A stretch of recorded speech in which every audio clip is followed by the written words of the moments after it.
The leak that everyone in the WNBA office feared has finally surfaced, and it confirms the one thing players like Caitlin Clark and Angel Reese have suspected for months. The leadership isn't just out of touch, they're actively working against the growth of the stars who built this new era.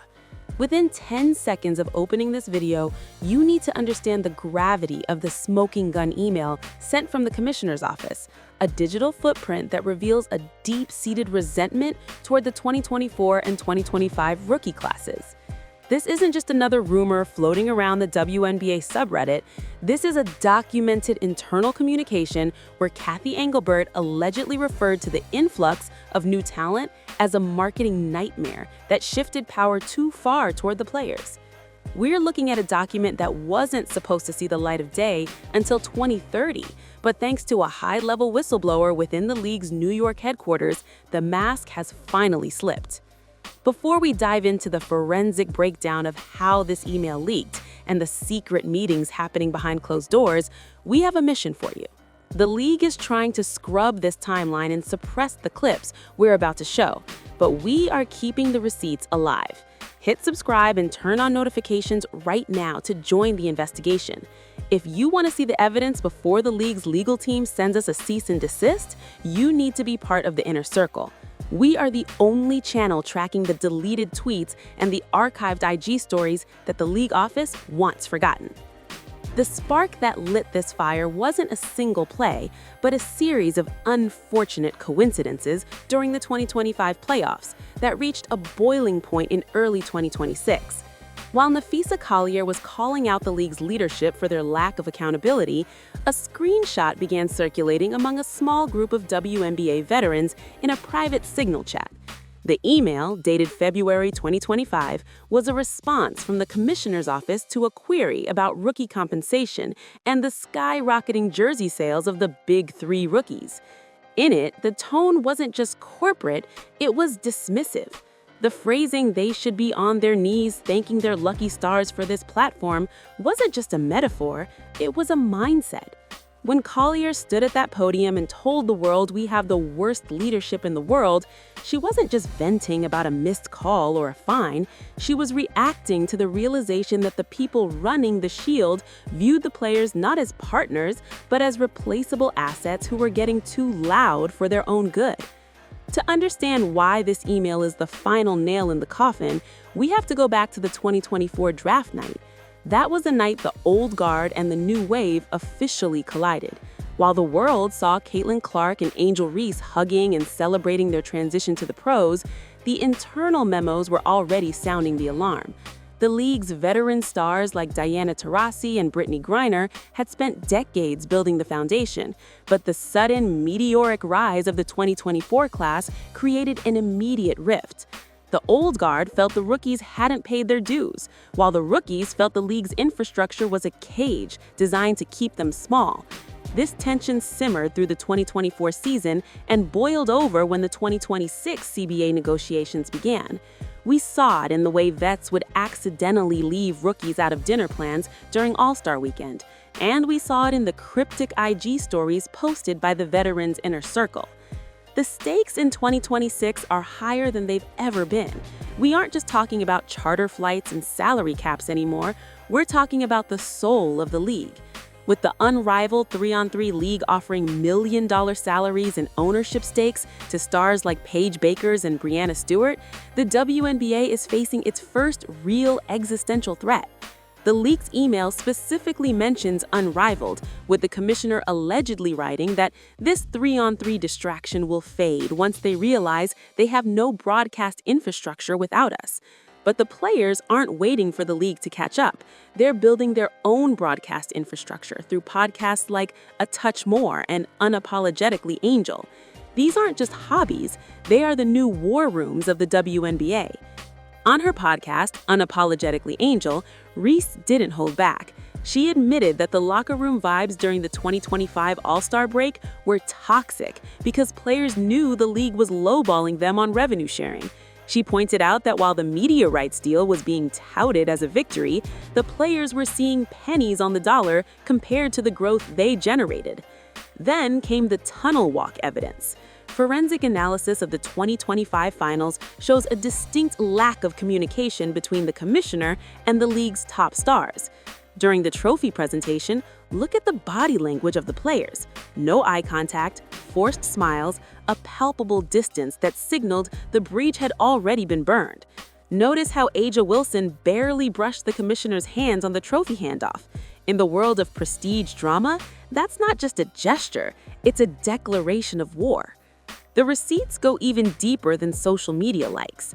If you look at the A+ More episode with Sue Bird and Megan Rapinoe from early 2026, Sue dropped a massive hint about the internal disconnect. She spoke about how in her final years, the business side began to feel like a separate entity from the player side. She didn't name names, but she didn't have to. The leaked email confirms Sue's suspicion.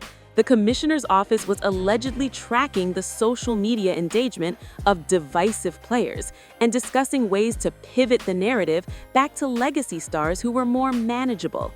They didn't want the raw, unfiltered personalities of Reese or Clark. They wanted the sanitized version of the WNBA that existed in 2012. But the 2026 CBA strike changed everything. When the players opted out of the current agreement, the league tried to paint them as greedy. However, the leaked email revealed that the league had actually been hiding nearly $40 million in ancillary revenue from merchandise and international streaming rights.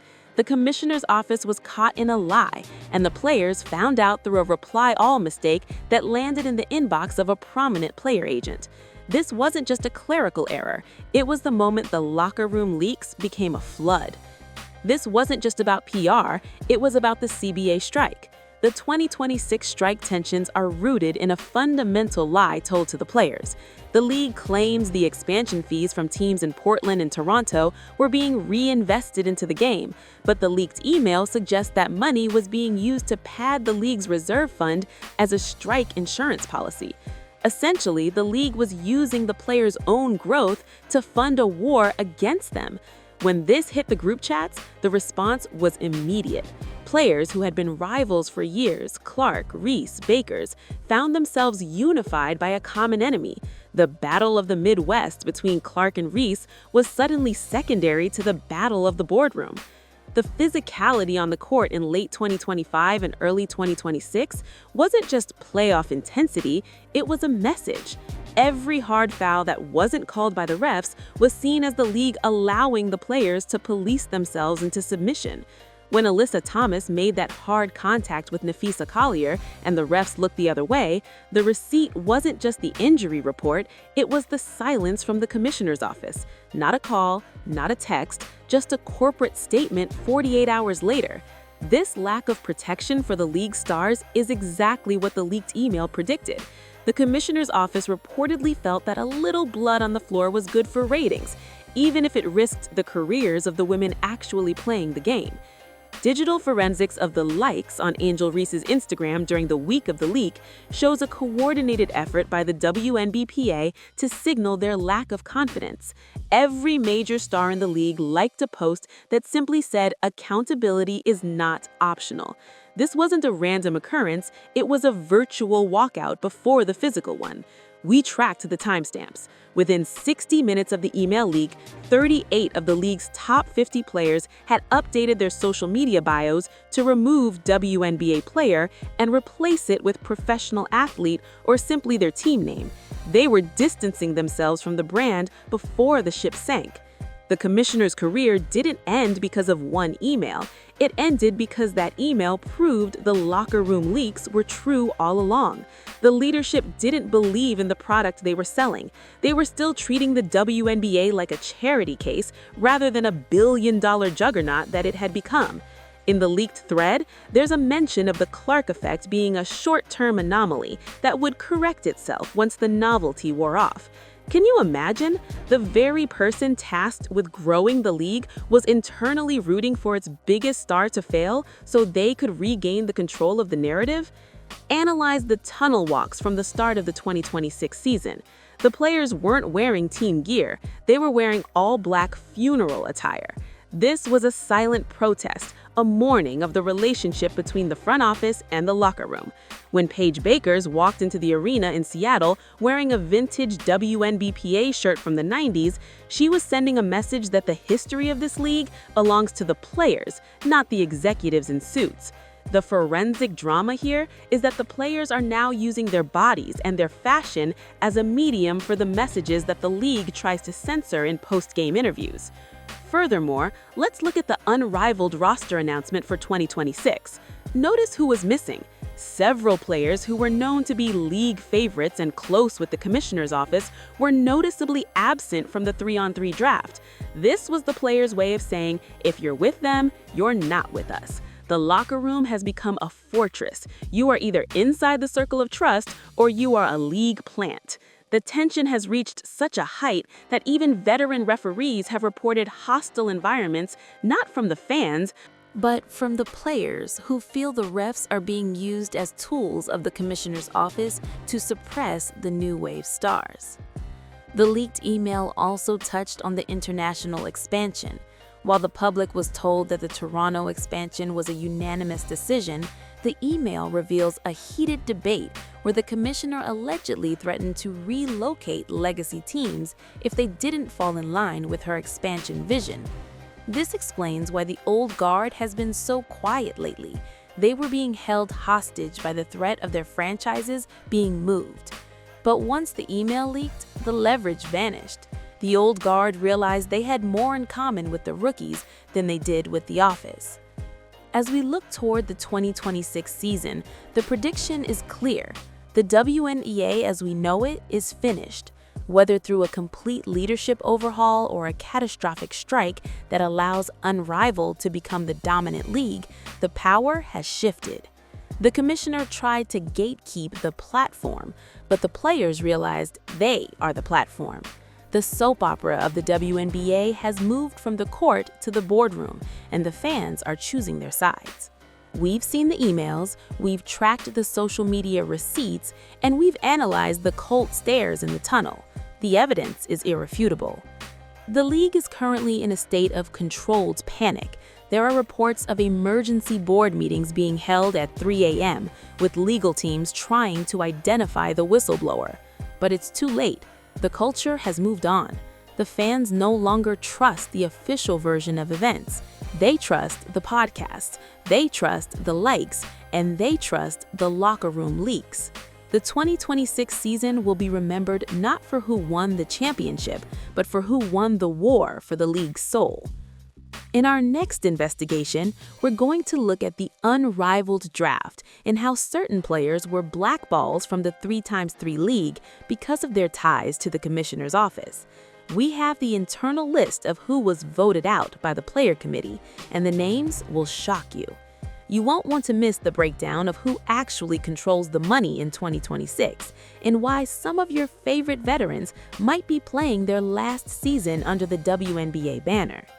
The investigation doesn't stop here. Every time a tweet is deleted or a quote is walked back, we are there to document it. The league can try to silence the players, but they can't silence the digital footprints. This is the new reality of professional sports. The soap opera is the main event, and the game is just the backdrop. Until then, keep your eyes on the receipts, keep tracking the tunnel walks, and remember, nothing in this league is what it seems on the surface. We are the only ones telling you what's really happening behind the scenes of the WNBA soap opera.